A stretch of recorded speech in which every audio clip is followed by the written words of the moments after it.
Hello,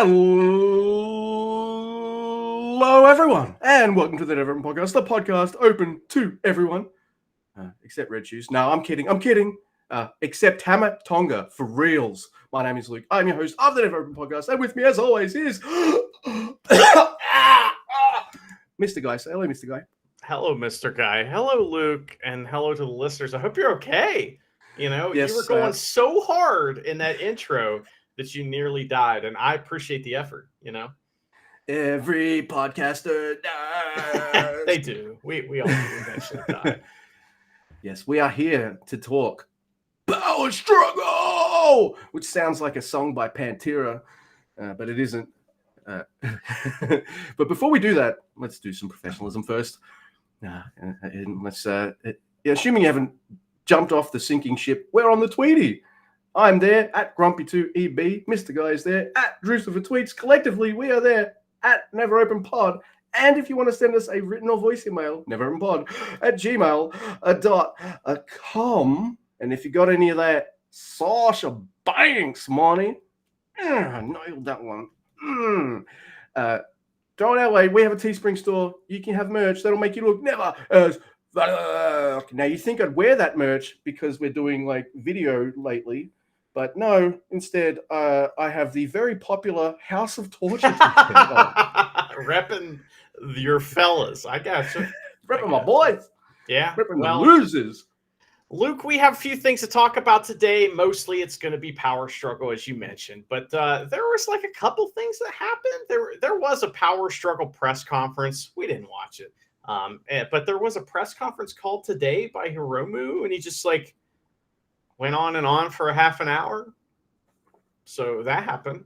But all other news, I think, is within the actual show. Is that correct? If there's a wrestler that might allegedly maybe sometimes take cocaine, maybe it's Hiromu. Half an hour. Was he doing a filibuster? Yeah, that's funny. I think that's actually what they tweeted out, is they called it the Hiromu's filibuster or something like that. So, nice. I mean, it's one of those things. That's Kato the younger, busted that out on Julius Caesar once, and Julius Caesar was not happy. Tried to have him arrested, so didn't go over well. No, it did not. Look, Kato the younger? I mean, Kiyomiya is not that young. Oh, right. You mean ancient Rome, right? Yes, indeed. I know where you're going in there. What else would I be talking about? What other Kato? You were like, oh, Kato the elder? Oh, no, the younger. Got it. By the way, I remember a lot of things you were saying about no one cares about these Noah guys. If we did, we'd watch it. And true to your word, Mr. Guy, like, what have we heard about Kato Kiyomiya? Even just like indirectly, just scrolling through our Tweety feeds, like, is he injured or something? Nothing, no, man. Like, he's out there wrestling. He's just, he's just not Keno, so he's not the champion. Finally, Keno. And then Noah seems to be back on track. Towards some like booking that people like. Not saying Jake Lee wasn't a good champion. I don't know. I didn't watch him. He seems like a fine wrestler, but I just think Keno should always be champion. Always.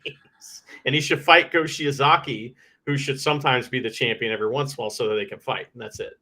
Well, by the way, Mr. Guy, I remember us being excited about a potential Nakajima entry into New Japan and us being like, All Japan? What? Yeah. But thinking about it, look at New Japan's roster right now. Mm-hmm. They don't need Nakajima. No. They don't need him. No. They got their own like homegrown Nakajimas. They don't need, this other Nakajima. Absolutely. So, I mean, it's like, I guess Ren would be the, New Japan version of him, kind of shoot fighter gimmick or whatever. But yeah, it's a shame. But I think that All Japan's doing really well right now, and people really like them. I know it's unfortunate. The other day, this is shocking information, and I'm sorry, I don't want to bring the podcast down, but just for a moment, we have to get somber, because I saw the other day that, Ren Ayabi, the super tall dude, Andre the Dickhead himself, he's been wrestling in All Japan, right?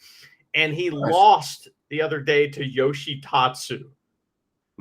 Moment of No. silence. Yeah. Pour one out for the super tall dude, Ren Ayabi. That sucks. That sucks. So that sucks. Now I don't follow All Japan and or care about it, but I swear if Yoshitatsu beats Nakajima, there should be riots in the streets of Japan. I don't think Nakajima would allow that to happen, like for a shoot.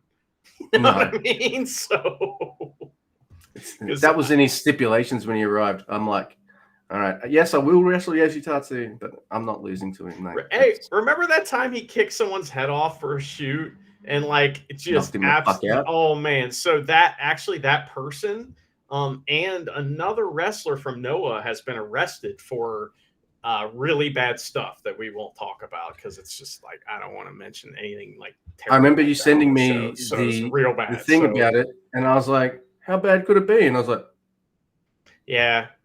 But maybe Nakajima knew, you know, and he's like trying to get some street justice in the ring. That's right. Whew. Yeah.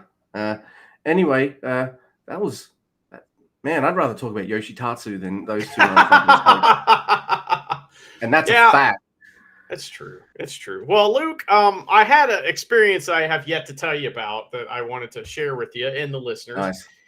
And that is that I went to a wrestling show on Saturday, right? And it was in this little town called Cynthiana, Kentucky. And listen, I could talk for 2 hours about this nonstop without a breath, but I won't do that to you. It's just this Mr. Guy. Yes. Where is my Cynthiana venue reviews of the building? You could have even written one. Listen, you have no idea. Sorry. Gosh. I'm Luke, sorry. I have written Google reviews for things in Cynthiana buildings, but it was in a whole different life. But anyway, so this actually does take place in an awesome fucking town gymnasium. Legit, that's what it is. And it's like one of these places, if you run into any townie that's in this town and say, oh yeah, I'm going to a wrestling show over there, they'll say, you know, Macho Man used to wrestle there. And he did back in the day. IPW used to run right in that area, and Macho Man and his brother, Lanny Poffo, is awesome, you know, and they used to wrestle in that gym. So that's what everybody says. Anyway, this is Larry D is this guy from Kentucky who's a tremendous pro wrestler. He was briefly on Impact, and that's kind of been the height of his success, but he's always been like in the past, 5 years, he's been kind of an indie darling. When he shows up on a show, you know, he's going to be awesome. And he is great dude. I've interviewed him a bunch of times. I've known him a long time. He decides he's going to retire. He's going to have his last match at this big show, right? And so since he worked for Impact, a bunch of Impact people were on the show. You know, Crazy Steve was on the show. Moose is who he wrestled, and you know, Larry D wrestled. But nice. It was fun. You know, the Sauce guy, Alex Zane was on the show. The best match was like a five-way Hoss battle, like Hoss Battle Royal type thing. But it was awesome, dude. And my buddy Brandon Taggart, who's one of the best big men to ever do it, he won the match, and I was so happy. So there's all this fun stuff. I went with my buddy Dean. We love going to these little towns. It's just like every time we go, something wild happens, something just completely unexpected that is just like, I am so glad I got to see this, you know? And like one year we went to there's a little restaurant we like to go to. At the restaurant, all of a sudden everybody leaves the restaurant. We're like, what the fuck's going on? Walk out, Christmas parade. Okay, we didn't know it was Christmas parade day, but there's a giant parade. People are fucking chucking candy at us, and we're like, this is awesome. So it's like always something crazy like that happens that we aren't expecting. Well, they had this like battle royal thing, right? And it was like an Impact type battle royal where like 5 guys coming in at a time, and you know, and everybody's coming in to know music, and they're getting announced. And like, it's fine. It's a bunch of like scrubs kind of, you know, and there's a couple good guys in there, but it's fine. Nothing to say about the match. But all of a sudden the music hits, right? Now, all these guys in the ring are local heroes, you know. Oh, and by the way, if you saw my Twitter, the fucking place was packed. They had almost 600 people in that place, which is probably overoccupied. But guess what? Doesn't matter, because it's in the same building as the fire department. Ain't nobody shutting anybody down, you know? So, and that's a great turnout too, because that American show we just covered, 801. Oh my God. The whole town is Cynthiana's at this place, right? So we're watching this battle royal, and all of a sudden, Jake the Snake Roberts music hits. Now, Jimmy Hart is sitting 20 feet from me. There is all kinds of people like that were on the show, you know, I mean, and so it's one of them old ECW guys that don't ever shut up was on the show, and I don't even want to talk about him, but you know, it's all these guys, and so I'm expecting, well, maybe Jake the Snake Roberts, maybe they booked him, you know, and so all of a sudden, this super old guy comes out. Oh, I forgot to mention, the entire crowd knew exactly what was going on. Just me and Dean, or maybe the only people in the building that don't know what's going on. So just to let you know, we're the only ones that are like, what the fuck? This old guy comes out that's like, maybe that could be him, but he's certainly not tall enough. You know, it kind of looks like him. And It's like the Gilbert of Jake the Snake. And the announcer says, this is Jimmy the Snake Roberts. This fucking guy who kind of looks like Jake the Snake walks in the ring with a bag over his shoulder, DDTs 20 people, and leaves. And the crowd lost their fucking mind. Every single place in the crowd's chanting, Jimmy, Jimmy. They all know who this guy is. But we didn't grow up in Kentucky watching wrestling every night, so you know, every weekend. So we don't know. And it's just like Kentucky is, you always hear that Kentucky has shit wrestling. That's always been kind of the deal with Kentucky. But it's not true. It's just different.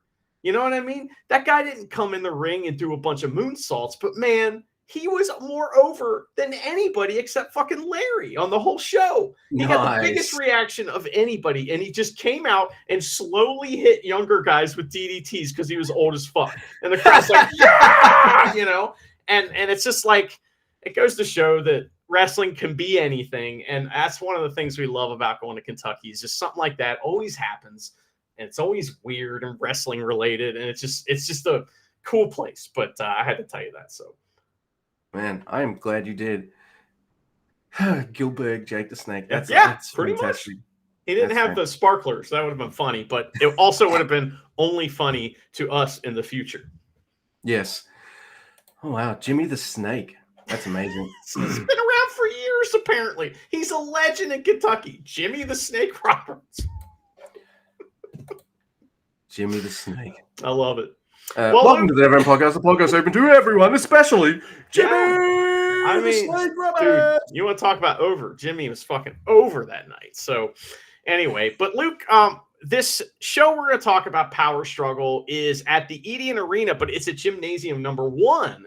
So apparently some people went to this place once and they didn't like it. And so they told us, they wrote down why.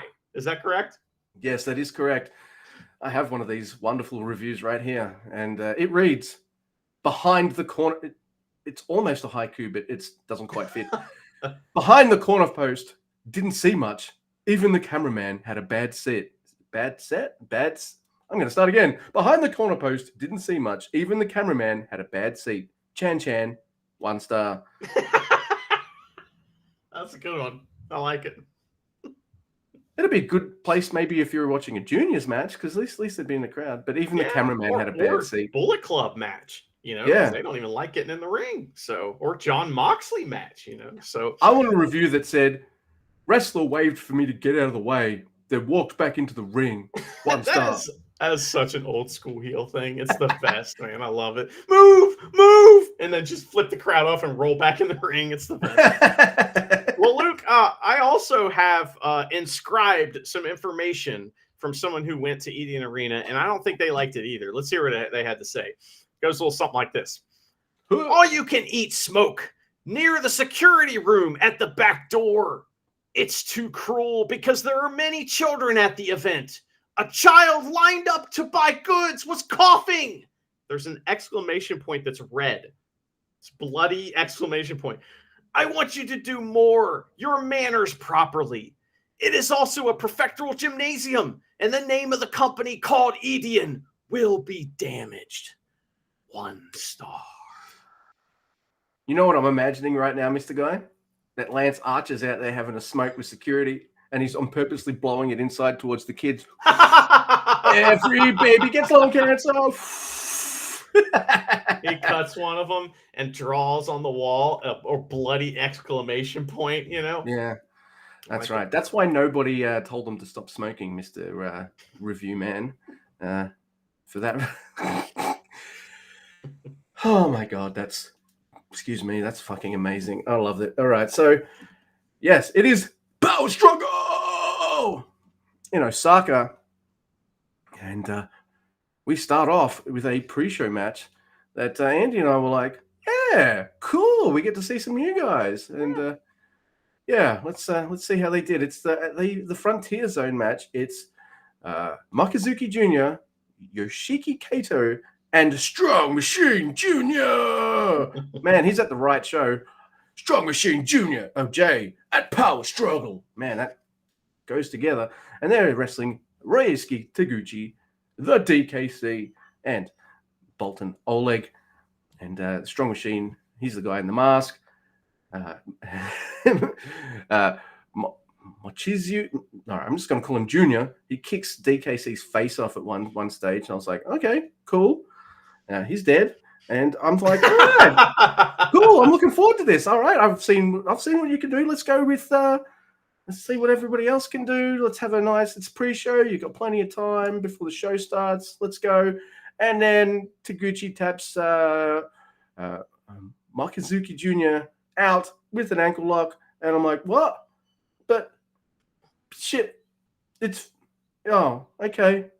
Well, barely anything happened, and I don't think I got a strong feel for anyone. But at least Makazuki Jr. kicked the shit out of the DKC, so there was that.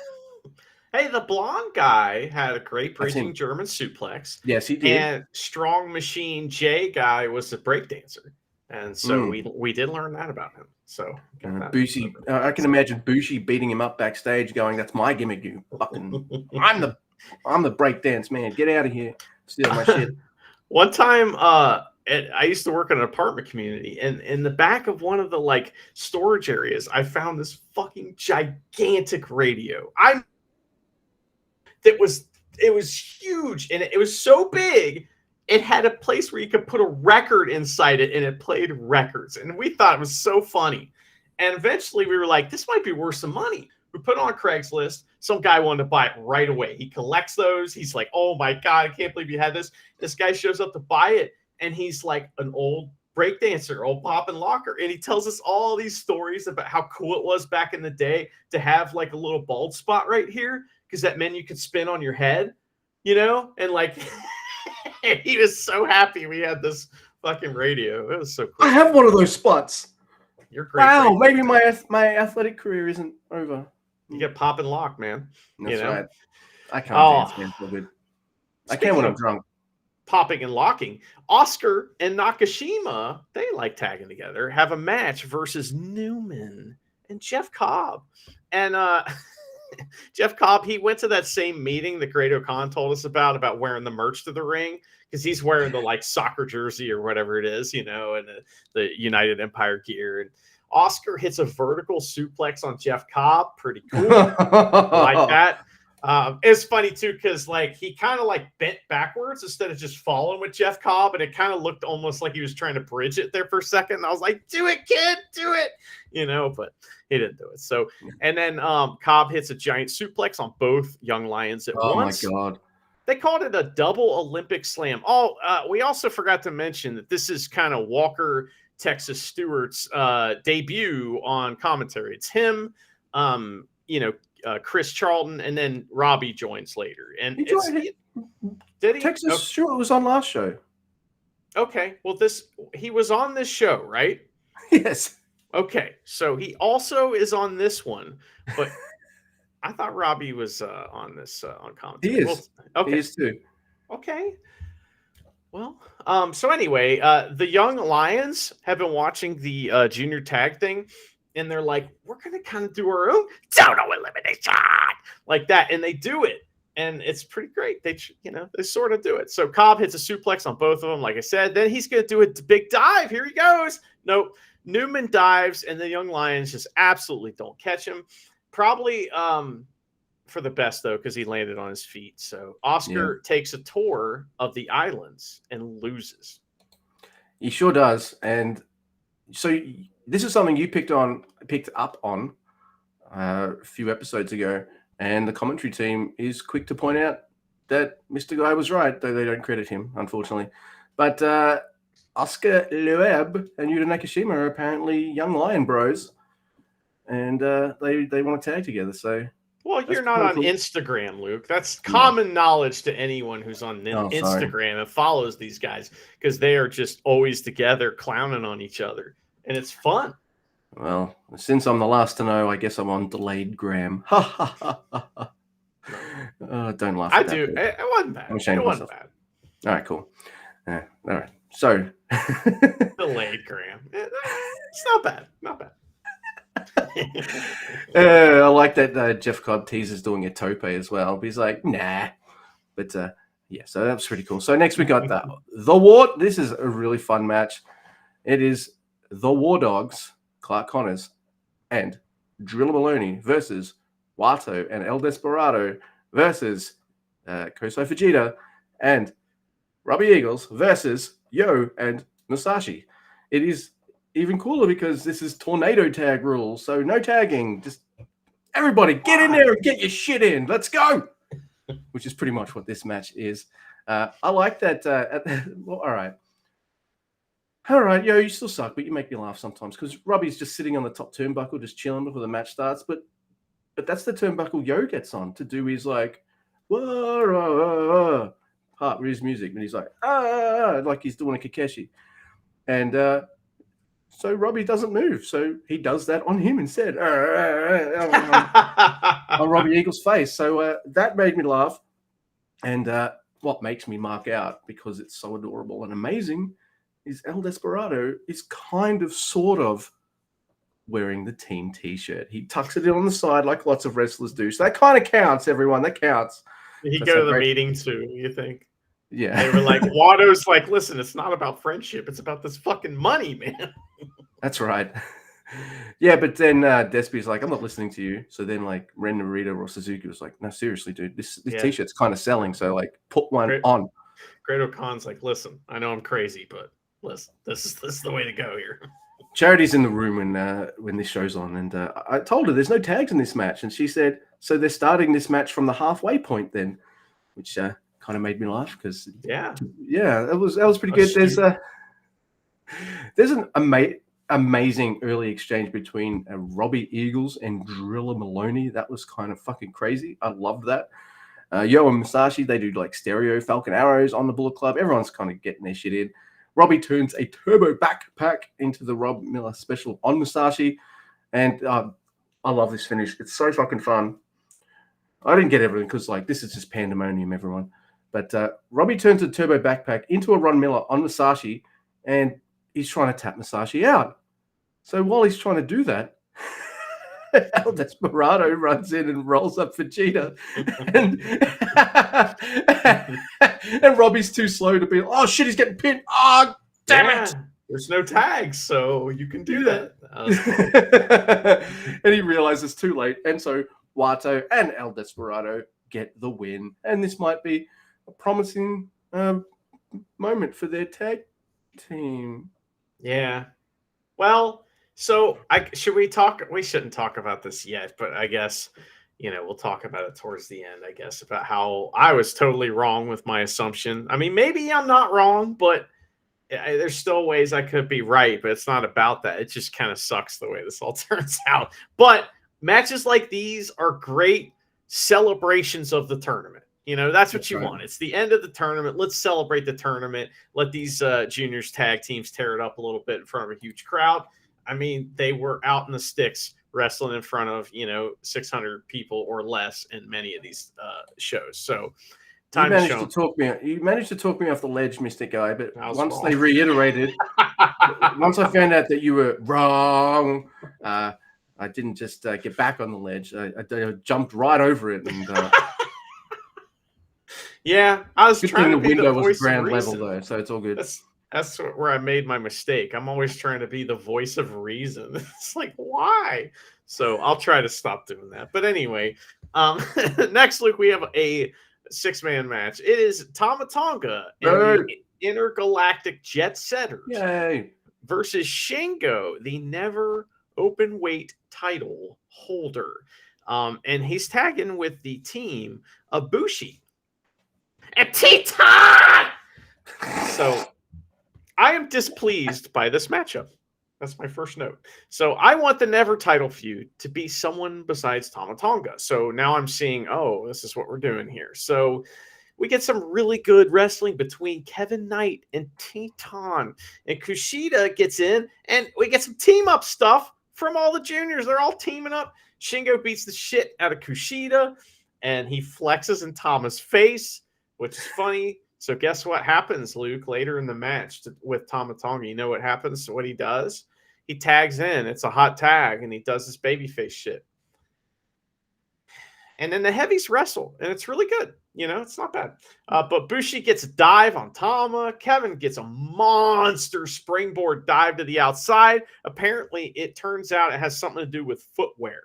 And must be the shoes. And then there's a gunstone on Bushi. Tama wins, and then he hands Shingo the belt and says, "Oh, one more time." And in his promo after the match, he says something along the lines of like, "So yeah, you know I lost to you, but you never would have got that chance if it wasn't for me giving it to you." Fuck off. I saw this match. I saw Tommy get the win over Bushi. I knew it was coming, and I was like, no. Here's my short list of people I would rather him wrestle. This is Shingo for the never title at Wrestle Kingdom. Right.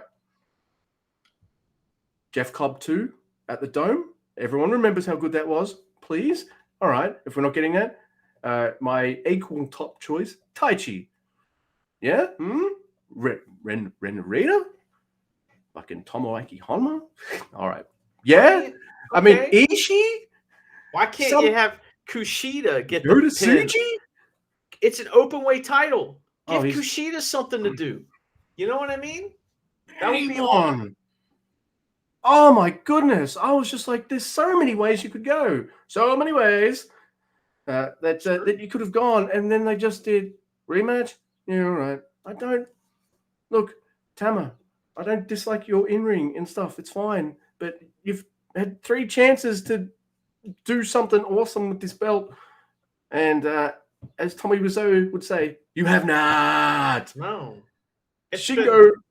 Formulaic bullshit, you know? That, like, I know matches have formulas, but, like, the brawling in the crowd and then, like, right back in the ring and the count-out spot and then this, that, and the other thing, that's for, like, the heavyweight style. That's not for the never style. It's like, it's fucking our shit up. And I guess we should quit bitching about it because it's fucking been this way for a long time. But we're like, oh, finally Shingo's going to make it right. And maybe he still will. You never know. Trent Beretta might beat him next week. He's not winning that, right? Come on, man. I like Trent Beretta, but that match will be more never than the Tama match will be. It'll be pretty never, yeah. I don't know. Like, there's so many matchups that would, yeah. All right. Anyway, next we have. Oh, thank God I get to do this one and not the following match. All right, so this is Sonata and Yuya Uemura versus Tetsuya Naito and Yota Tsuji. And I was thinking, all right, this will be awesome, but will it be a draw? Please, God, no. Like, we can handle some finishes here. Like, just give us one, and we get one.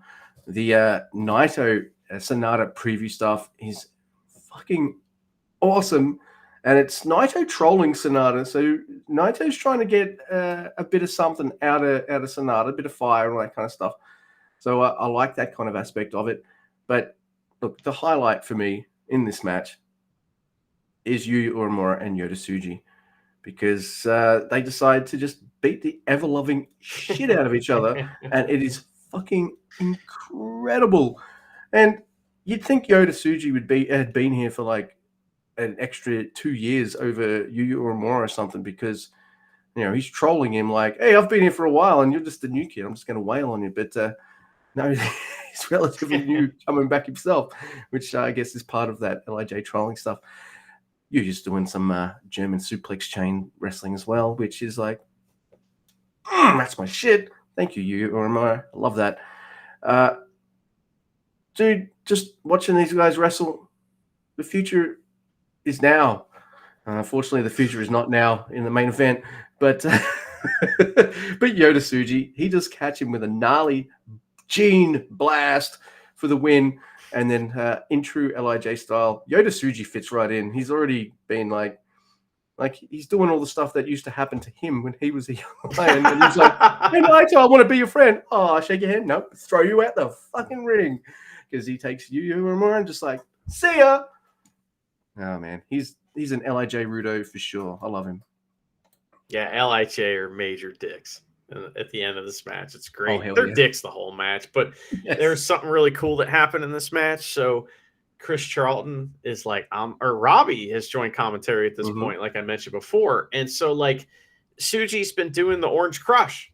I'm sure when we first talked about it, I just quit saying it because like they keep calling it a Falcon Arrow. And it's like, no, man, it's an Orange Crush. And fucking he does the Orange Crush in this match. And Robbie's like, hey, Orange Crush. And I'm like, yeah, fuck yeah. I like watching. Man knows his moves. He does. I like watching the kids wrestle. I like it a lot. It's awesome. You know, it's they're great. So, and I mean, Yuya's gonna turn on Just Five Guys. It's gonna happen, right? You know, and I mean, I think the feud might be him versus. Well, he's got to get his title match, right? A lot of some of these young guys are getting title matches. How's he gonna get his? Is it a feud versus Sonata, or is it a feud versus Taichi? You know, Taichi doesn't have a belt, but he has the imaginary belt that he always has on. So that's right. Next, Luke, we have something. Glug, glug, glug. I don't know that I'd call it. Well, it was in fact a wrestling match. Finley versus Tonga Loa with their counterparts. For me, it's fine. Pew pew. Their counterparts, Jado and Gato, out with them, of course. And what do you know? It's a brawl, and it's even until Tonga Loa gets knocked off the top rope. What's he doing up there anyway? And we get to see his masterful selling because now his leg is all ouchy. Finley buries Tama Tonga in those really, really, really light plastic guardrails and tries for a countout win. It doesn't work. Finley beats the shit out of Tonga Loa. And Tonga Loa just completely forgets about his ouchie leg. And Robbie helps Tonga Loa and sells him. He helps him sell by mentioning his knee. Oh, it must hurt. I was like, solid. So Finley gets thrown through the little gate, and that was pretty funny. And then Tonga Loa is on offense, and he hits all his, the P, the pa, the poo, the P. He hits all that. Top rope missile drop kick. Look fucking awesome. That's what he was doing up there. So he can do top rope missile drop kick. It was pretty awesome. But, other stuff happens. I mean, by the way, after he hits that top rope missile drop kick, does he go, ooh, that kind of hurt a little? He does not do that. So Chris mentions on commentary Tonga Loa's sweet tits. That was pretty funny. He was trying to get everybody to crack up, and I think Walker Texas Stewart did crack up, but Robbie did not. He's a pro. So sunset flip into a jackknife power bomb, and Tonga Loa kind of touches his leg a little bit. Finley bumps all around all over the place for him, and after getting caught grabbing the shillelagh, right? So he goes for the shillelagh, and who cares? Anyway, there's a ref distraction. Finley uses the shillelagh. It gets slid to him by Gato behind the ref's back, and Oblivion for the win. Why? So, yay, Finley wins. I like everyone shits on Finley like he's the fucking second coming of House of Torture or something, but I like him, and I like his wrestling, and he did what he could to bump her all over the place for Tonga Loa. And this match was too long, and I'm glad Finley won. Yeah. Sure did happen. Next, look, technically, I'm going to have to cover the next two matches, Mr. Yeah, I was about to make that joke. Oh my That's God. Great. It is John Moxley versus the Great Khan. There's a Kanemaru Gambit. No? All right. And they just start beating the shit out of each other on the outside. And Chumpy, come on, man.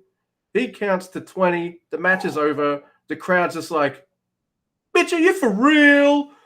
There's lots of fucking complaints. I'm just like, really? Come on, man.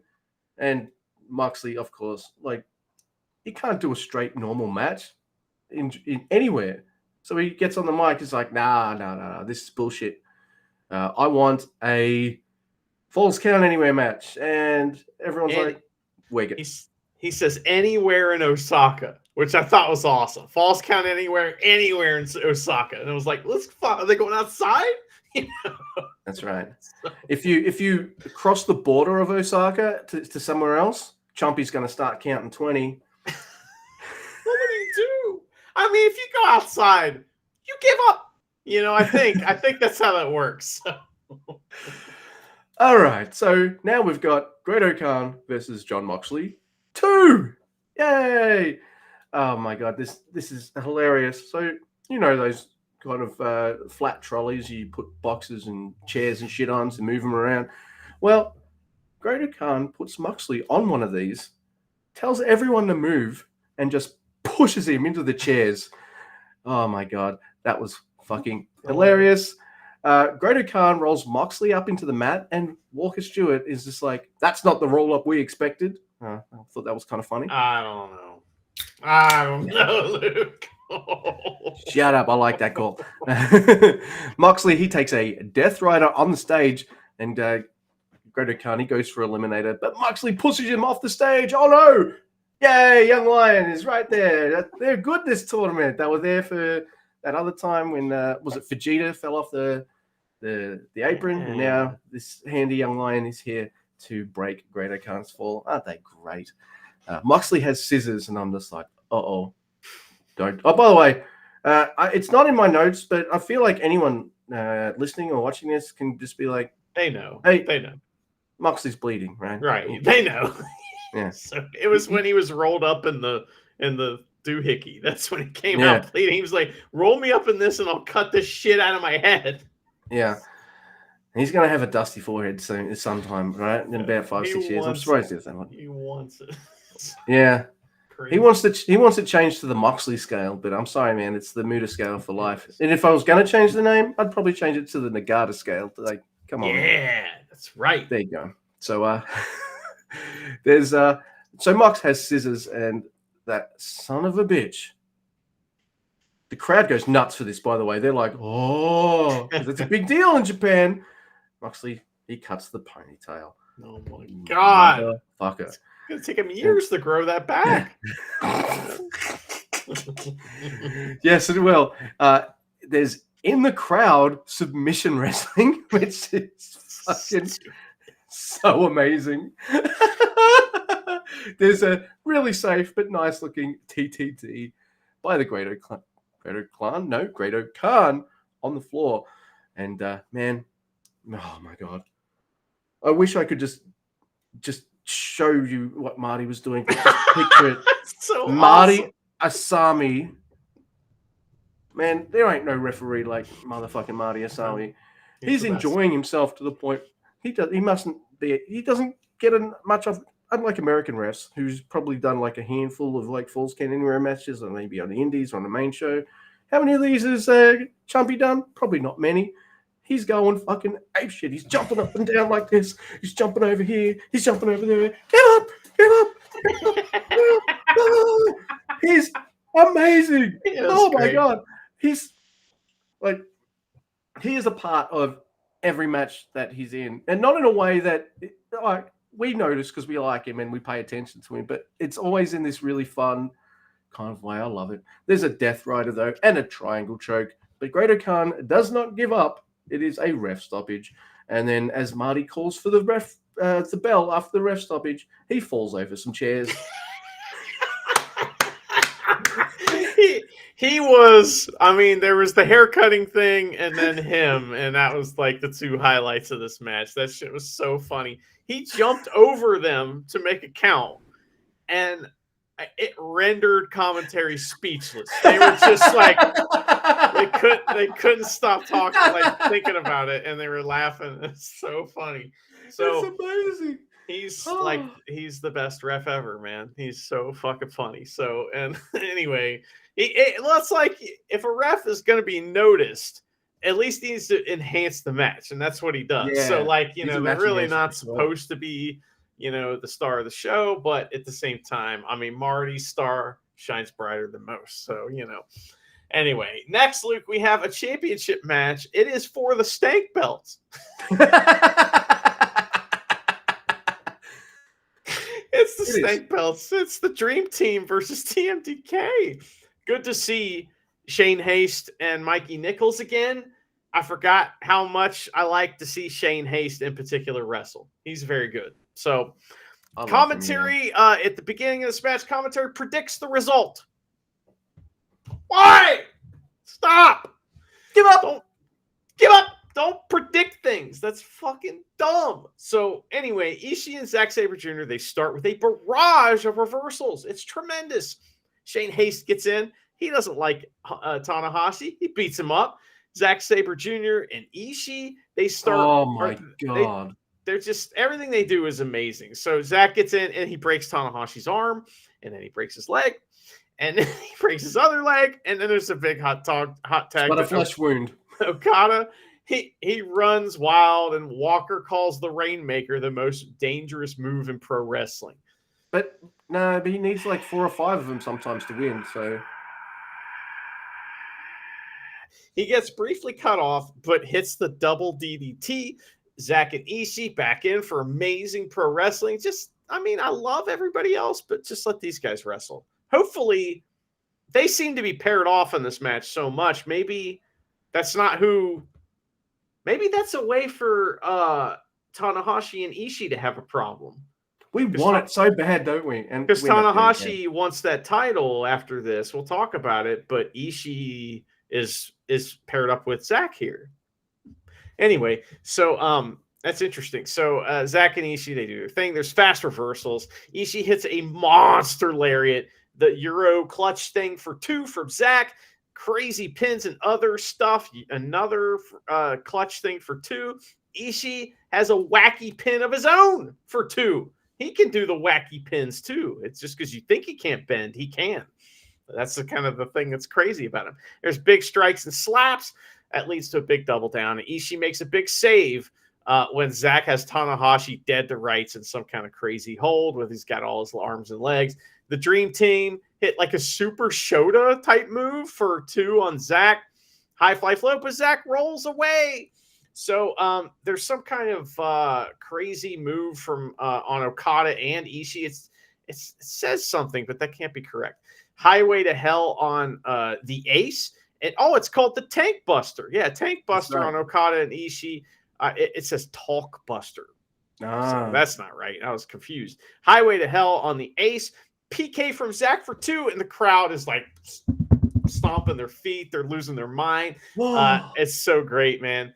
Zack Driver's countered into a roll-up victory for the Ace. And Ishii, he like celebrates with Tanahashi, but no, Tanahashi's dead. So he can't. Zack Sabre Jr. shows Tanahashi the TV title after he gets up after the match, and then the lights go out. But Luke, before we talk about what's next, what did you think of the Stank Belt Championship match?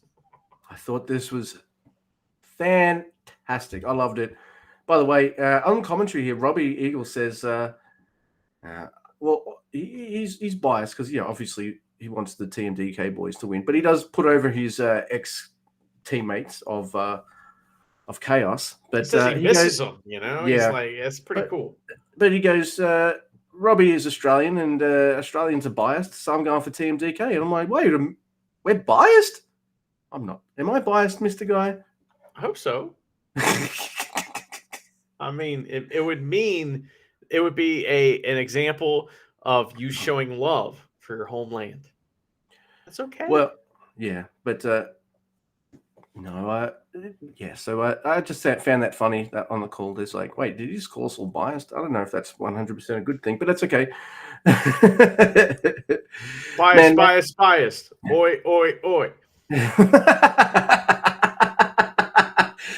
Man, that high five flow, Tanahashi landed right on his face. So maybe he knocked his teeth out again or something.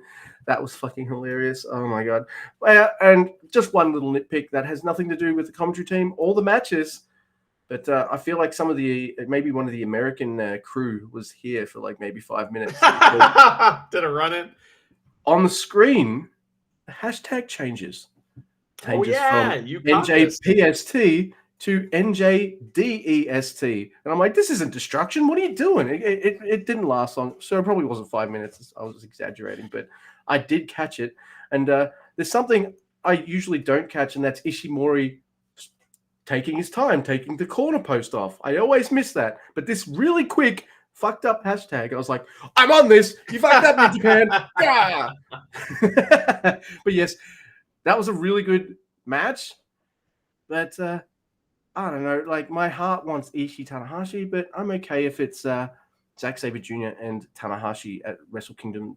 They're going to be magical together. But yeah, for me, the magic in this match was Ishii and Zack Sabre Jr. That shit was never as fuck. I loved it. They're fucking so good together. Yeah. Well, the big and thing coming. Styles are so different. I don't know why it works. Sure. It's one's a tall, lanky guy, and one's a potato. So I mean, it's like it's amazing that it's great. Anyway, Luke, after this match, the big wrestling news item happens here. And as the lights go out and we get a Daniel Bryan promo, he challenges Okada for the Tokyo Dome. Good. He says he's going to break Okada's arm and he's going to end his ability to do the Rainmaker. There's a yes chant from the crowd. Okada accepts and says he will win with the Rainmaker. And then he says yes and leaves the ring. We knew this is like hopefully what they were going to do, right? So I wasn't surprised, but I was like, good, awesome, good job. Yes, please. And it's Bryan Danielson. It's going to be awesome. I'll probably call him Daniel Bryan forever. I mean, yeah, it's like his posters, like right there, It's all right. It's too ingrained as well, I guess. Mm-hmm. But let us go to a very important match, and it is. Oh wow, you'll have the main event. That's not going to work. Anyway, we'll work it out. Anyway, it is House of Torture. Yeah, I'm wrapping them. Woo! Versus Catch 22. I want them to win more though. Yay! I don't have their t-shirt, but just think of Nigel Tufnell from Spinal Tap and the Skull shirt. There you go. You've got it. And if you do make another Spinal Tap reference, I'm going to try and sell it this time. I sold it when I listened to the episode back, Mr. Guy. I'm like, he said smell the glove. Yeah. What's my reaction? It was like a Yoshi-Hashi Spinal Tap joke. Yeah. It was pretty good. Gotta respect it. I mean, I did sell it, but like it was in the forest where nobody could hear it. So that's true. If you're in the forest and Luke sells a joke, well, does the tree fall down? Yeah, that's right. That's the question for the stages to ponder. Yeah, if El Phantasmo kicks a tree down and no one else is around to see it, will he hit the purple nurple? It's like. Oh my god! All right, so it is House of Torture. Yoshinobu Kanemaru, that son of a bitch, and Sho versus Catch 22 TJP and Francesco Akira. Kanemaru Gambit by Dick Togo. Oh, he runs at him from behind. Oh my god, the Empire is busy. The commentators are like, "Oh, the Empire must be busy looking after Great Khan from that match," and Will's getting ready for his main event. So Catch 22 have to do this alone. Oh my god. Marty starts yelling at House of Torture. And he stops Catch 22 from doing topes. It's like, no. And they're like, all right, Chumpy, yes, we'll listen to you. So as soon as he's got his back turned, he puts his body over the ropes to keep chastising House of Torture. Catch 22 do topes over him, and it is awesome. Fun. It was funny. I like that. There's a superplex by Yoshinobu Kanemaru on Akira. Oh, look, do we all know who's going to win this match? Yeah. It's like, but I decided, like, unless there's going to be a monumental level mistake, I'm just going to be like, I'm just going to accept it. It's fine. Look, my boys get to win anyway. Like, what do I want? What more do you want? But this match is super fun. Kanemaru brabs Akira. And I replayed it a couple times, and Charity disagrees, but I'm fairly certain I heard Walker say, it's the Boston Brab. But maybe that's just my fantasy dream. I didn't hear that. But if Walker Texas Stewart is listening right now, stop saying cliches and definitely don't say cliches that you heard on this podcast. Okay? So come on. I don't mind. I'm flattered, but Mr. Guy, he will find you. He's like he's really protective about this stuff. He's like Liam Neeson in Taken. It's like he has a set of skills, and he's undefeated in wrestling. So that's true. I'm 1-0, and I will judge you from afar. Oh my god. House of Torture, they've been kicked out. That's why Chompy was going, no. And that's why he told off Catch 2-2. He's like, hey, I'm kicking him out. Get out of here. Yeah. But they leave. Do you think they leave for good? No. It's House of Torture. They come out after being kicked out. But Cobb throws Togo to Oleg because the Empire guys finally come out. I guess Great O'Khan must be okay now. He picks up Togo and just like, here, Oleg. And Oleg just carries him out to the back. And Jeff Cobb walks out evil. It's really funny. I like it. Now, they're starting to get into it here with the whiskey's getting involved. And Robbie's like, oh, TJP doesn't drink. Because, but he does take the whiskey sip. And he spits it on. They fucking tell us it happens. Chris tells us it happens. It didn't happen on camera. He's like, I don't know if you saw that, but TJP just took a drink of the whiskey and he's probably going to do a spot with it here in a second. And I'm like, but then, like, Robbie, the consummate professional, is there anything in wrestling this man can't do? He's smart, He can train wrestlers. He's a beast in the ring. He can do it all. Train, wrestle, commentate. He can probably manage like a motherfucker as well. There's nothing Mr. Robbie Eagles can't do because he quickly says, oh, TJP doesn't drink. Yep. Which fits because that's why Driller left Empire. He's like, these pussies don't know how to party. I'm going to go join Clark Connors and the War Dogs. So thank you, Robbie. Man, this guy, I love him. I don't think I've ever said that on the show before, but except for I've probably said that more than I've beaten the dead horse that is Tongaloa, but that's okay. Bias. Oi. Yeah. There's a double fireball on Kanemaru. They're kind of hugging each other and they do it at the same time rather than the kind of total elimination style. And Cats 2-2, they get the win. I love it because for the first time ever since I've been watching New Japan Pro Wrestling, and yes, in hindsight, I'm kind of glad Wato won the Super Juniors, but I wanted Despy anyway. But for the first time since I've been following New Japan since 2017, two guys anyone I wanted to win a tournament got to the finals and won the motherfucking tournament. So maybe this tournament's going to be kind of a little bit special for me for now on because of this. And I love Catch 2-2. I'm so happy they won. Do they get to celebrate? Fuck no. Bullet Club attack and they destroy the trophies. What? Oh, no. Crowd's booing the shit out of it. And there's a full clip attempt, but Callum and Cobb are just like, no. And the War Dogs leave. All right. Was I happy about this match being the final? No. Was it telegraphed big time that Catch 2-2 was going to win? Yeah. But Luke, you want them to win, don't you? Yeah, I know, but I wanted to be a bit more. You know what I mean. I said it all last episode. Who cares? My boys won. I'm really happy for them. And they're just going to continue to crush it in the tag division, in the junior division. Yeah, loved it. Yeah, and they've already announced just to, highlighted, they've already announced that this is the match at Wrestle Kingdom. So that's already a thing, and I was wrong about that. It doesn't mean that teams can't be added. Just Yeah, saying, that's just to true. float that out there. Doesn't mean the teams can't be added. We'll see what happens, but I thought that match was a blast, man. I thought Marty was getting his shit in, and that's all that matters. I thought the finish was a little weak, though, but it was the right result in my opinion. So, Yeah. it's funny too that War Dog just beat the shit out of him too. That's great. So makes me happy. But Luke, all right. So we have the junior title match. Oh no, this is a two titles match. My bad.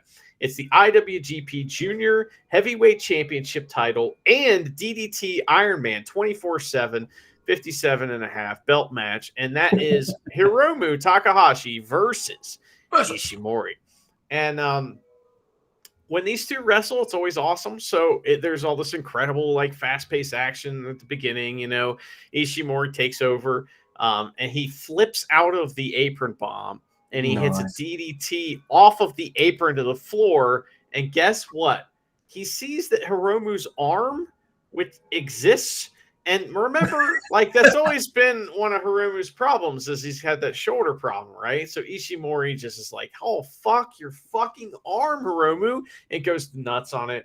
We get a big comeback from Hiromu, and he gets his apron drop kicks and all that shit in. And Ishimori stays with the game plan, though. He just does his thing where he's like, nope, gonna fuck your arm. He does like this TKO type thing onto the guardrails, which is really cool. Into the exposed turnbuckle that Luke didn't see him take the turnbuckle pad off, but I think you did see it this time. I did this time. I did, yes. And we all know what Ishimori's plan is. It's fuck your arm, boner lock, and that's the whole game plan. So these guys are hitting German suplexes on each other all the time. It's great. We get a big double lariat. Both guys are down. Ishimori dodges this, like, the throw German into the corner, right? By jumping onto the ropes, which was fucking cool as hell. And then Ishimori tries a Styles Clash, but he's not tall enough, and so Hiromu hits Time Bomb 1.5 for 2, which Robbie has to correct commentary about that move too, which is pretty funny. There's an awkward like lift attempt, and Ishimori counters it into the boner lock, right? So reversed into Time Bomb for 2, ref distraction. Pop-up low blow, respect, man. I love that move. Pop-up low blow from Ishimori, and Hiromu kicks out. It comes back with big, huge moves. Ishimori counters all that shit into yet another boner lock. And Hiromu's in it for a really, really long time. It's a little much, sometimes. Like, come on, man. Finally he gets the rope break. Crowd's on fire. Big reversals and strikes into the Hiromu roll, and he gets the 3 just barely on the second time he tries that Hiromu roll type move. And that happens. He gets on the mic, and he's like, yeah, so somebody's going to challenge me, right? So I'll just stand here. But nobody does. So he calls Desperado out, who is on Japanese commentary, and Robbie Eagles is like, I'm right here. Which is so funny. And I love that. That's the match for the Tokyo Dome, is Desperado versus Hiromu. And Desperado also announces he's taking time off for surgery, but he will be back for Wrestle Kingdom 18. Well, good. Get rest and get better. All right. I like this match. It's a good match, and this is one of 2 matches that actually she poked her head out for when Yota Tsuji came out too, because turns out Yota Tsuji and Taiji Ishimori, they were boys. But she watched bits of that one, but she watched all of this, and she watched the main event.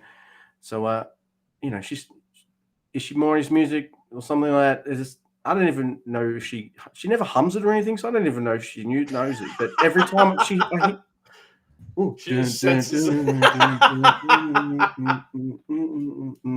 think it's like it's techno-y, so she likes that kind of music, so she'll hear it and just like, oh, what's this? It is. Then Ishimori comes out, so there you go. Look, there is another moment where there is a 3 that Ishimori gets, and I know it's a Red Shoes. It's not Red Shoes' fault. It happens. That's Japanese wrestling. That's the finish is the finish. Nothing's going to change that, obviously, unless that woman gets like knocked out or injured. I get it.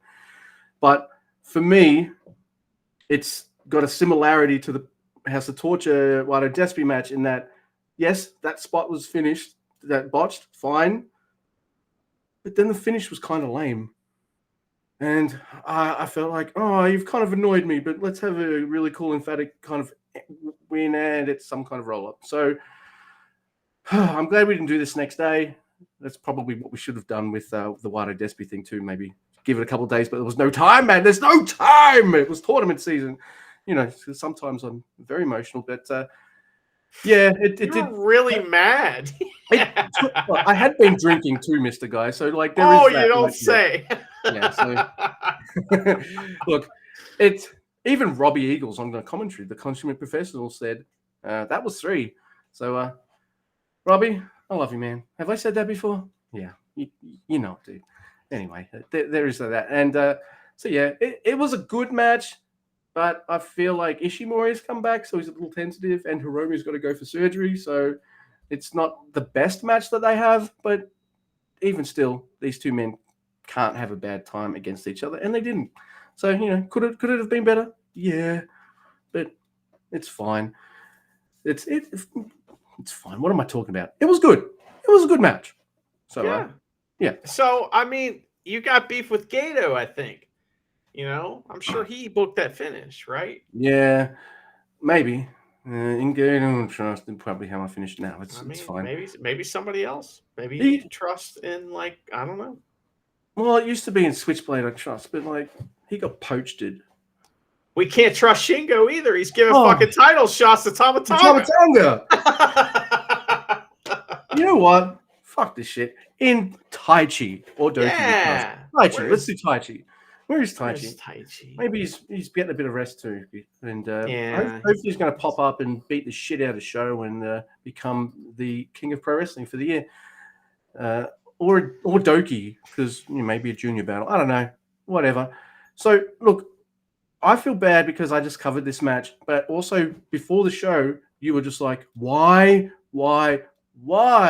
did I write down everything that happened? Yeah, I did. I wrote down everything. Because I didn't do anything like that in my notes. I mean, I took a bunch of notes, but I can't honestly say that I did that. Would you mind doing double? Because I did 2 matches in a row.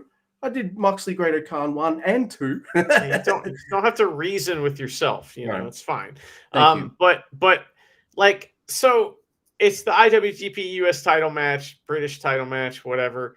It's Will versus Shota Umino. Did you watch the press conference bit thing that I sent you? I did, yes. So I've seen that. I didn't watch the whole thing, but I watched like the Will Ospreay Umino part.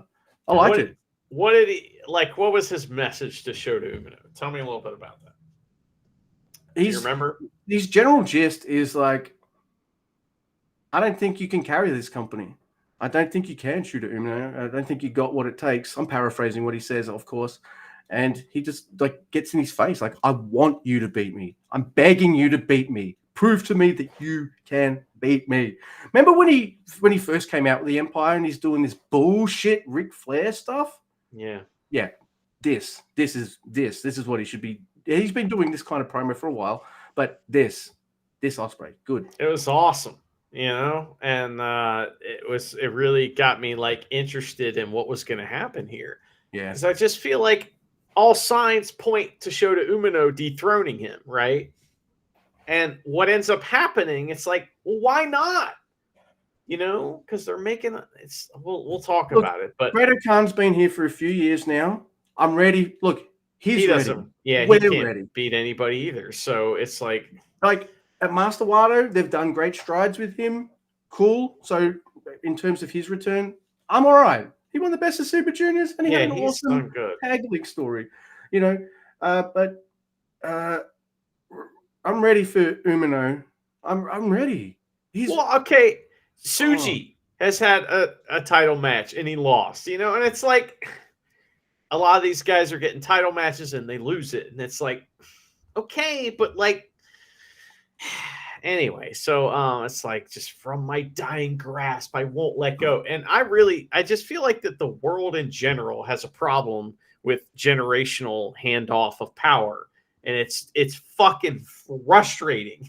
Because you and I are dying for it. We want it. It's frustrating. Anyway, so this match happens, and the like kind of atmosphere is electric. The crowd is chanting Will's name along with his song, and it is just absolutely incredible. Like it's hard to kind of like put into words what's going on here as far as how over he is in Japan right now. It's as over as it gets. So anyway, these guys do some really tame, like easygoing mat wrestling to start. And this is one of those matches too where the first half is really good, but you could skip it if you wanted to, because it's like there's a certain point when the match turns, and that's the part where it gets interesting. So Shota starts to kind of like go after Will's neck a little bit, and Will sets up Schrodinger's table, ringside or whatever you want to call it, or I guess it's Chekhov's table, not Schrodinger's table would be something else completely. I don't know what that would be. That's what it is when it's under the ring, because you don't know. It's so there we go. That he brings out Schrodinger's table, and it becomes Chekhov's table. So anyway, so he does that. And it's great. There's all kinds of like Shota decides not to use the table at this time though, and he gets popped up onto the ropes, and there's a big boot from Will. All the moves look so good in this match. They hit big chops and a backbreaker from Will. Will kind of toys with Shota Umino here, and they settle into this nice like back and forth rhythm where they're going back and forth and doing moves, and that's fine. All this stuff is very good, and you're like, okay, this is a normal good match, right? And then they do a million things. Like Will spits on Shota Umino at one point. All right. Shota like gets kind of stiffed and he starts bleeding.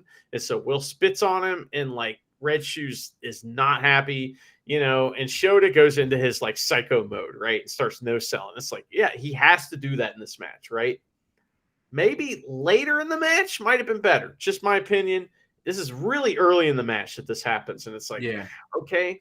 So he wipes blood on his chest and looks like a psycho. And like Red Shoes has to like wrestle him away from beating Will, and it's like, because he doesn't want to DQ him. And it's like, there's this family drama going on here. So Shota, he keeps kicking Will from behind while he's dealing with his dad. His dad's like, yeah, and he's doing that like Ibushi thing where he just starts kicking the guy from behind and stuff. It's great. Outside on the apron, there's a DDT over the ropes from Shota, and Will takes a tremendous bump onto the English commentary table and into the chairs. He does the best chair bump I've ever seen in my life. I've never seen anything like that. He rolled through the chairs like a bowling ball. Like he cannonballed them or something. Yeah, it was incredible. So I've never seen that before, and I've seen 5 million chair spots like that, and they usually just look like shit. That looked incredible. It was wild. So then Shota, this is kind of where the match turns and starts to get interesting, because Shota, Will was the one who had set up the table. He's the one who brought out Schrodinger's table and made it, in fact, Chekhov's table.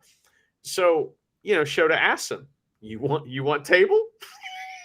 And it's tremendous. He gets in his face and he says, you want table? Fucking throws the table and hits Will in the head with it. If Shota asks you if you want table, say no. You don't want tables. I love that.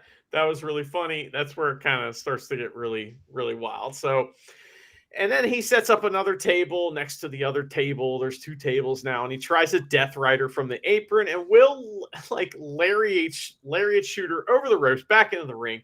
He wants his blade thing, but it's fast reversal time. It's like, it's as good as it gets when it comes to pro wrestling. They do super fast counters, and Will hits an outside in. He hits a running power bomb. His Liger bomb, Os cutter, but no, Shota hits a drop kick that looks amazing for a double down. Outside in stunner from Shota Umino, Os cutter from Shota for 2. It's the fucking crowd's losing their mind. There's a Spanish fly from Will, and all this stuff's going on, right? And Will says a bunch of stuff to Red Shoes after that Spanish fly, by the way, and he starts selling his back, and I'm like, uh-oh, is something wrong? It's not. So he hits a spiral tap for 2, And they fight on the apron by the tables. Whoa. So Tiger Driver threw the tables from Will, and it's so funny looking. I'm sorry. That looks so funny because it's like the tables broke like slowly. So they land on it, and then they kind of ride the tables to the ground a little bit. What you said that looked pretty gnarly. I thought it looked like it looked fun to me. Looked like they were surfing the tables or something like. It looks so fun. So that was great. They hit all kinds of reversals and hidden blade for 2 from Will. Shota crawls to his feet.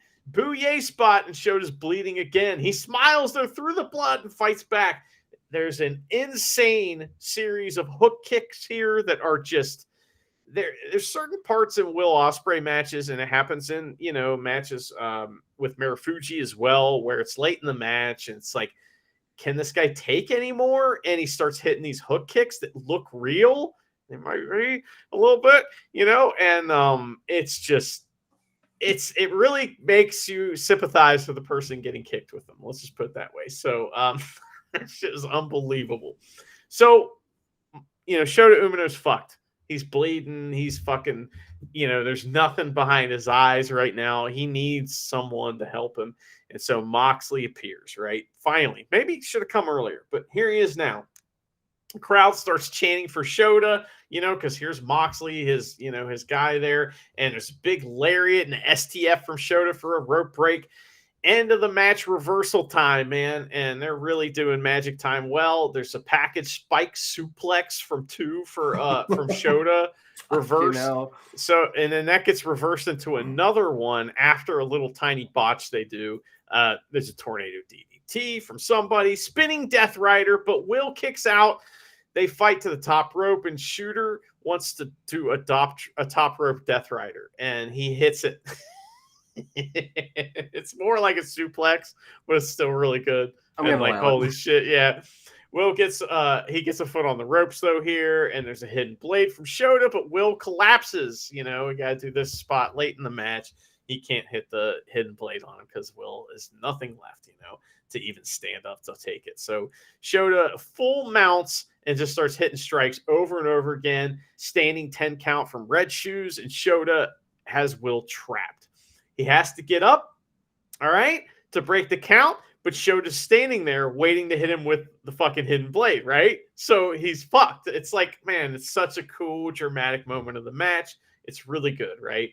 So, he's standing right there, but he runs in, tries to hit a Death Rider, but Will falls forward and hits hidden blade after the Death Rider for a double down. They're both dead.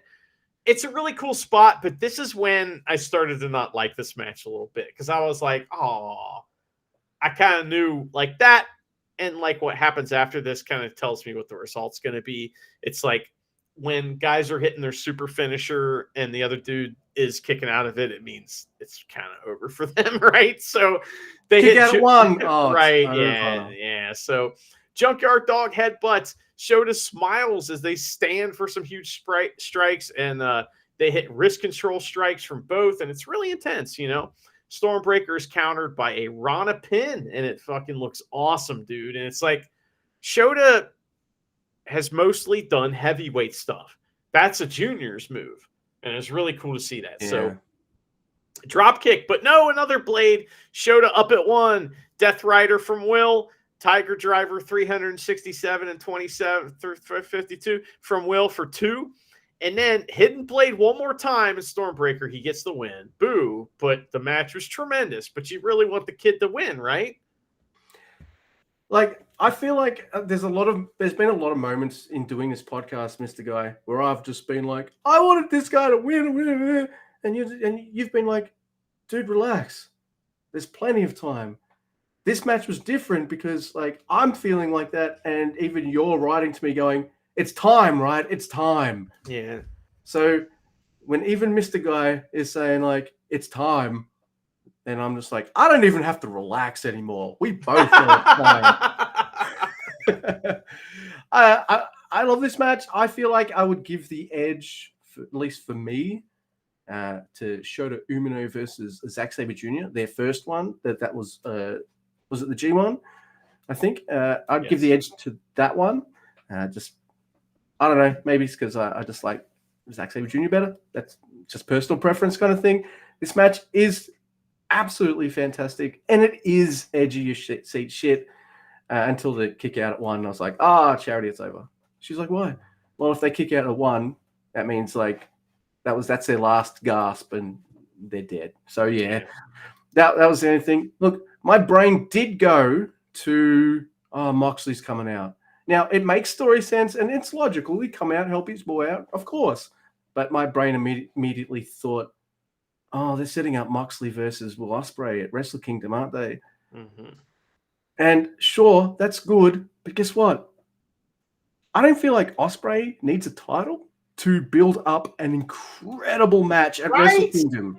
At this point in his career, I don't need a belt. It's more about bragging rights, being like, I beat Will Ospreay. He's almost unbeatable at this point, right? So that's where, and then maybe you could have had, I don't know, Shooter versus Ren Narita for the, I think they're winning World Tag League or something, man. Something like that. That's where I'm going with my brain now. And that's nowhere near as good as, say, Shooter or Ren, or Shooter and Yota Tsuji, or Shooter and Yu Uemura, Shooter and Great Khan. Like, I don't know.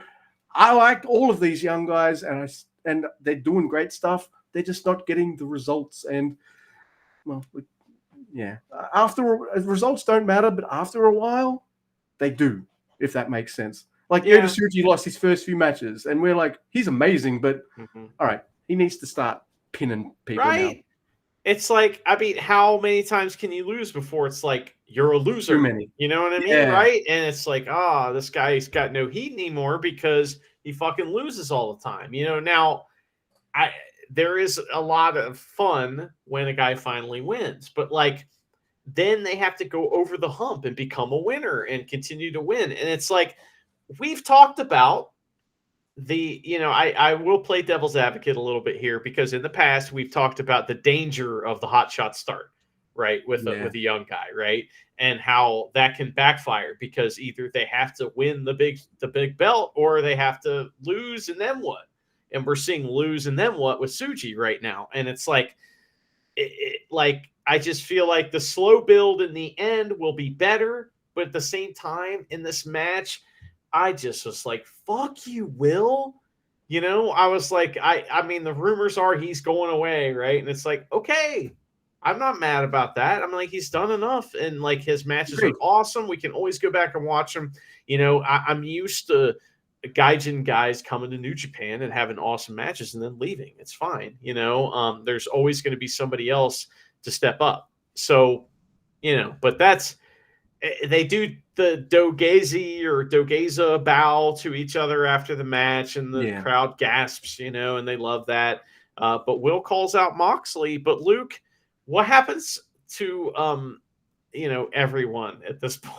It's wild. So I'm just going to throw it out there as well. Shooter and Will, I'm going to give that the good old never as fuck. Certainly. Because that was some hard-hitting shit, and I need to like distress, like, all right, maybe I like other things previously to this more. This is a fucking never match. It is, but it's a heavyweight style. Anyway. You don't want table. I'm just saying, like, from now on, we know we don't want tables. So no table. So yes, after the match, hey, all right. So Billy and Mox makes sense. He's right there. There's a bit of story there, because wasn't there a four-way or something happened, and Ospreay got injured, and then someone else, I think Juice got the pin. It doesn't matter. There's beef. They fought for the United States Championship at one point, maybe, right? Yeah, I think so. Or something. I don't know. But, you know, people who remember stuff better than us will probably talk about it, and all that. John Schmanschma. Yeah, John Schmanschma knows everything. He hasn't blocked me on the Tweety too, so like either he doesn't listen or he just gets a chuckle out of it. Doesn't listen. It's the one I think. But they're getting in each other's faces, going, all right. Then David Finlay comes out and just fucking crushes both of them. Crowd's like going, boo, boo. And then Gato gives...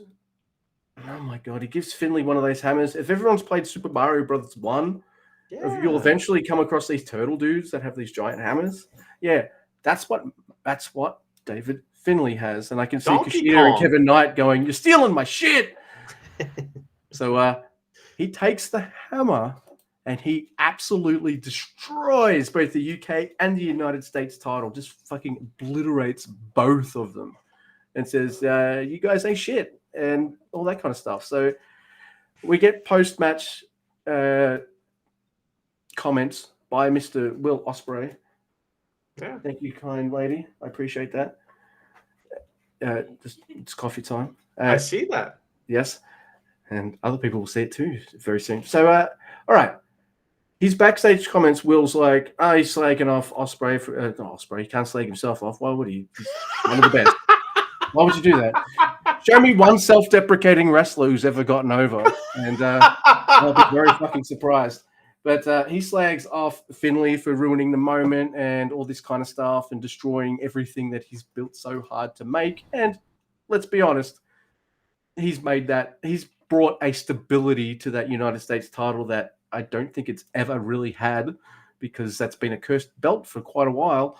And I'll give him that. Like, he made that belt something cool, but it's gone. So he goes to New Japan. If you can't bring back the IC title, create a new belt, and they'll travel the world with it, and I'll take that belt to new heights. So I hope it's the IC title. I really do. That would be amazing. That belt should never have gone, because that's pretty much what the United States has slowly turned into. It's either we're going to have hardcore matches for it, or it's the IC title just red. So, yeah. I'm worried. I'm worried it's going to be like intergalactic or something just like dumb. It's the Universal title. Ugh. I'm also worried it's going to have a gimmick attached to it, because all of the new titles have had a gimmick attached to them. So they do. Just a little scared. We don't need like a main event belt that has a gimmick attached to it. No, I don't like that. You know what I mean? Those it's like, it's already a weight class. That's enough. So, yeah, I mean, I really liked the segment. I thought it worked really well. I thought the match was great. And like, I always like think about like being a wrestler. You just had that match was 40 minutes long. Now you gotta do now you gotta do a skit. It's like, oh man, I would just feel like that's a special skill that not everybody has right there. No. So.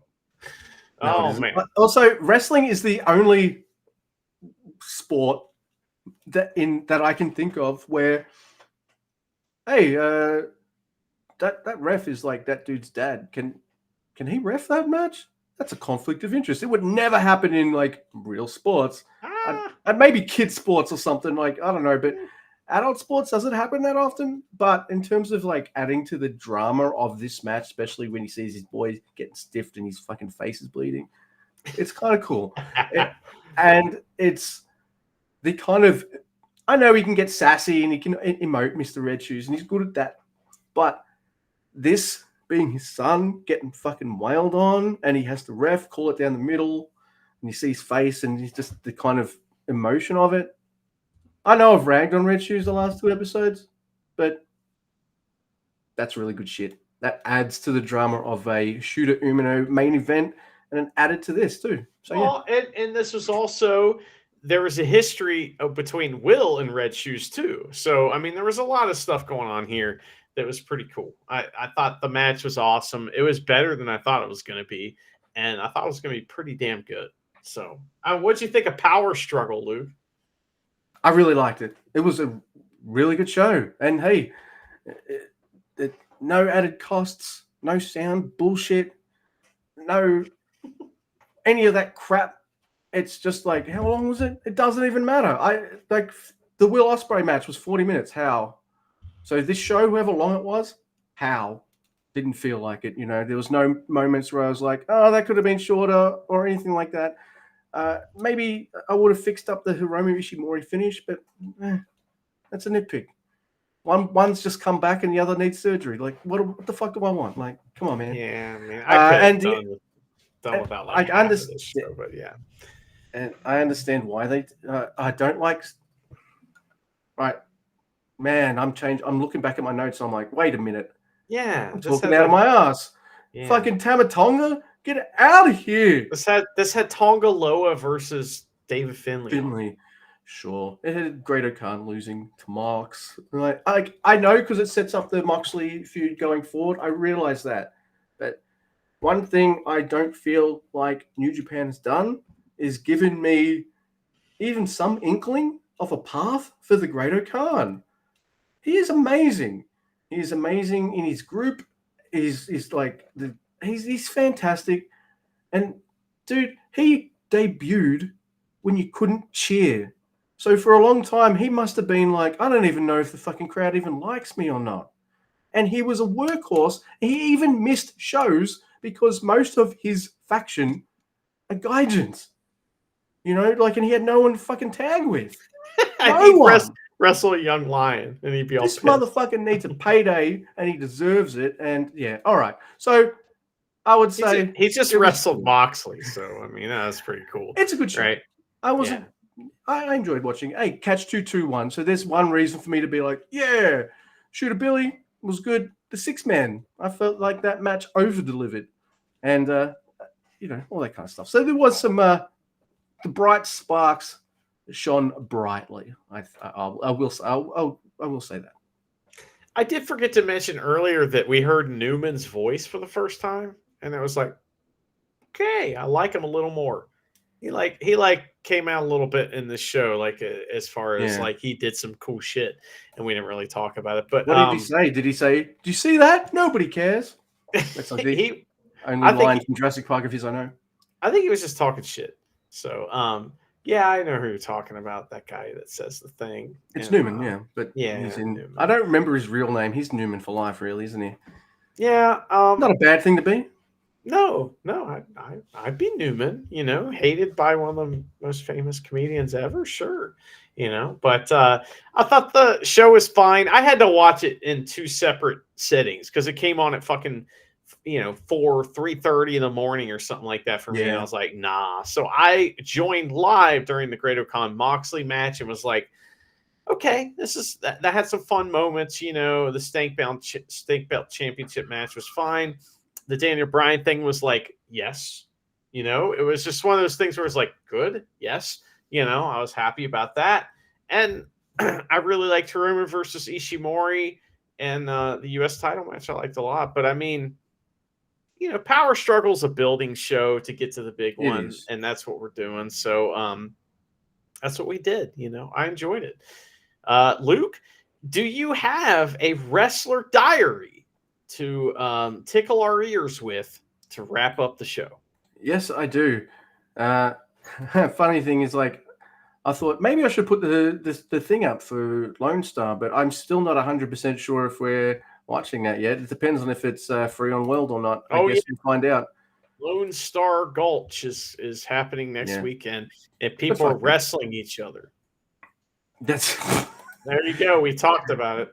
That's right. I think the big thing I care about is Shingo's wrestling, and he's got the gold. So I'm pretty sure we will talk about that show next week in short form, and maybe we'll talk about Highlander for the rest of the time. That'd be cool. That would be fucking nice. All right, man.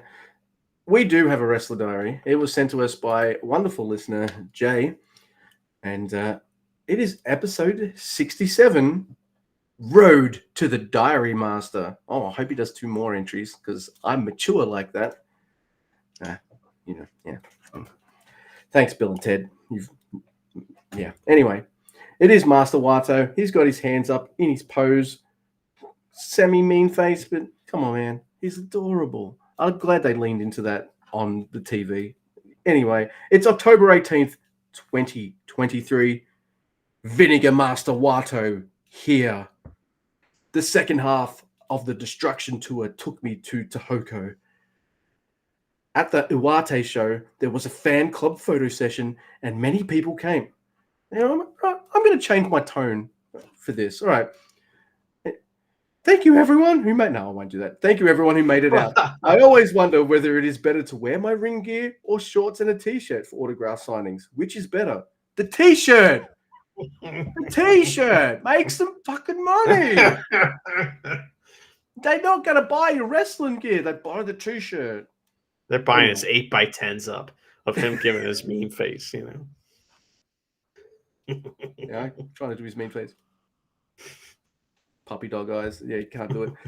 The day after the Aomori show, I finished eating my favorite ox tongue set meal in a service station on the way to Miyagi. And to my surprise, I ended up wearing the same t-shirt as Ryosuke Taguchi, aka Taguchi Bailey from He's Miyagi doing it Show. again. He's doing it again. Remember? He said that Yo and him had the same t-shirt on. Remember that? This motherfucker is watching what people wear and buying the same t-shirt as them and then being like, oh my gosh, we have the same shirt on. I bumped into Taguchi and we had the same t-shirt on. What a coincidence. He's stalking his co-workers. What the You're hell? right. Oh my goodness. He wants friends. Please be my buddy. I mean, Oh, I'll do my God. mean face for you. Oh my God! Then there's the photo, and even better. Oh my God! He's Taguchi's face mirrors what you said. He knows. He knows. Come to think of it, I had the same situation just the other day. Yeah, we know. It's the last diary we read, and there's a photo of both Taguchi and Wato wearing his shirt. Wato looking absolutely adorable, and Taguchi's just like, Great. He's like, cool. Mm-hmm. 6 or 9. First time you've done this. All Thanks a right, lot, Gato. Yeah. I had to tag with this guy. Oh man. I took the bullet train to Tokyo with Tamatonga and Tongaloa for the press conference and autograph session the day before the Ryogoku show. I was signing autographs with Yo. While I was trying to write my signature, I was pranked by a certain someone who was slowly moving my chair around and interrupted me while I was signing autographs. So it was a fun and funny signing session. Aw. He likes it when people rib him. He's like, oh, they like me. Have you seen Yellow Jackets? He's Christina Ricci but not a psychopath. Yeah. Oh my goodness. On the 10th, I attended a joint business presentation with Stardom, and an hour and a half before meeting them, I wore the same t-shirt as Jill. No, I'm joking.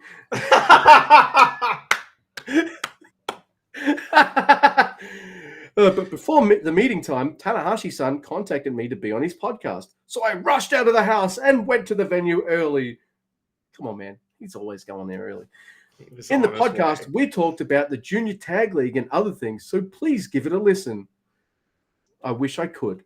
I mean, I could listen to it, but I won't get it. Oh, man, I wish so bad I could. Maybe if I played it into the translator, we could get like a transcript of it. You know, I would love a transcript of it in English. Come on, somebody do that for us. Yeah. No, Look, did you watch these backstage comments? No, I did not.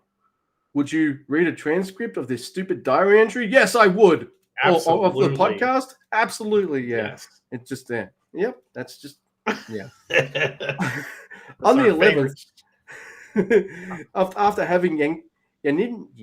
after having food with a friend of mine, I couldn't pronounce that. I went into a bar and saw a man with a huge aura that grabbed my attention. We had the same shirt on. No, I'm joking.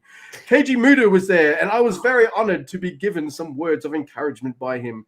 Thank you so much. And here's a picture of Wato looking such a mark, being like, I'm getting a photo with Keiji Muto, and Muto's just like, I'm fucking 10 drinks deep. Hurry the fuck up. Will you sign my thing? Come on, please. Oh my god, he is that. I know I'm ragging on him, but he's so adorable. What do you think that Muta said to him? What advice did the great Muta have for Master Wato? He should bleed more. He's like, kid, cut that face up. He probably said, talking about the Wato scale. You know what he said? The Wato scale. It's your mean face, like, and how bad you are at it. That's what the Wato scale is. So. I'm pretty sure Muta looked at Wato, all right, and he said, "Somebody put this kid on the gas," and that was his advice. So, oh my goodness. On the 12th, I had to do an interview at the company, and I heard that Tanahashi-san was going to be the manager at the Tokon shop in Sudubashi for an hour. So I decided to go there as a surprise. Oh my God. Dude, I was just about to make the joke that they're wearing the same t-shirt. There's a photo. They're wearing the same t-shirt. This is his gimmick. He did it. He's doing it with Desperado too. He's been doing this gimmick for a while behind the scenes, and he finally brought it out for everyone to see with the Desperado thing. Tanahashi's just going to laugh it off, whereas Taguchi's just like, really? I mean, really? Wouldn't you be mad if you were like there to see the Ace, you know, at some kind of like restaurant or whatever it is, and fucking somebody shows up and gives him a t-shirt to wear and he puts it on? I'd be like, I'm here to see the Ace. Take a t-shirt off. You know? I'm just saying. That's right. Oh my God. I decided to go there as a surprise. Then I got a call from Taguchi Bailey asking me if I wanted to go drinking with him. But I told him I was going to the Tokan shop instead and asked if he would like to come too. When I asked him, he said he wouldn't go. But when I was standing next to the cash register talking to a customer, I saw Taguchi-san arrive. And all right, I did rag on Wato for this because it is the gimmick of the episode, I guess. But all three men are wearing the same shirt outside the Token shop. It is adorable. I like the photo a lot. He didn't want to get caught dead going there with Watto. He just wanted to. Oh, you're here too. Oh, okay, good to see you. You know, he would have been like, "Hey, Watto, let's go out for drinks." And then Taguchi arrives 10 minutes late because, like, you know, he doesn't want to be there. He doesn't want to arrive before Watto, right? And he doesn't want to see. Yeah, fashionably late and unattached to a young master Watto. Oh my God, I love you, Watto. Afterwards, there was a party with the people from the Mitsukin company and the people that produced the commercial. The chef made Yellowtail, Carpaccio, and many other things using their Canton-su product. Personally, I love vinegar, so I highly endorse this product. Just call me Road to the Vinegar Master. I bet you do, Watto. I endorse this product that my bosses are telling me to endorse, you know? I mean, fuck. Oh my God, it's my day off. I'm going to go to the Token shop to do work. That was all bullshit, but it was in character. So good job, Master. It's all in character, isn't it? Yeah. Oh my God, Jay, these diaries have brought Mr. Guy and I a tremendous amount of joy and delight. I'd say it's brought us closer. It really has. It's brought us and anyone who's listened to them closer. So yeah, I appreciate it. We really do. Oh my God. It's just the perfect way to cap off a great episode, a great show or middling show. It's just a great way to end. Oh, I love them. I love them. There's a Naito one, by the way, that's is coming next. But before we get to that, I'll just tease it because I feel like it should get listeners because they're awesome. Yo's Diary is going to be next episode. Oh, shit. Yeah, Yo's super over on this podcast. So especially with his diary entries. People, some wrestlers are over for us just with their diaries and not necessarily, you know, in the ring. Yoshihashi. Yeah. Goto. Yeah. Yo. Oh, my God. I love them so. All right. But yes.